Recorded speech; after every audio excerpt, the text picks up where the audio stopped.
Alright, nandito ngayon kayo sa Canada. Canada.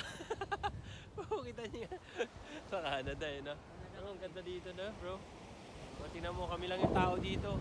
Ganun kalupit, kaso ang daming kahoy. Sabi.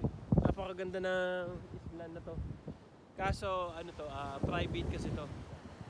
Bawal pumunta yung mga ano dito. Private lang, ano, hindi siya na pinapaano sa iba. Kaya, yun. Ewan ko kung baka sunod, gawin na ng public, no? Pero, ngayon, private siya. Wala masyadong ano, kaya medyo makalat-kalat. Ganda dito, white sand. Tapos madami yung ano, yun. Yun, mga ano yun, coral. Napakadami. Coral, tapos tingnan nyo, ito, may sapatos mo. May parang mamahalin may sapatos mo. Diba? Sabi, yung ganda dito. Yung ano na to, mahal yata ito binibenta 3 trillion.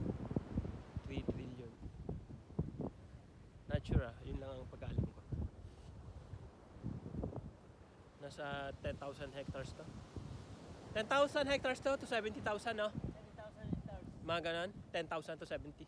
7,000 mga estimated, mga ganun lang. 5 kilometer yan.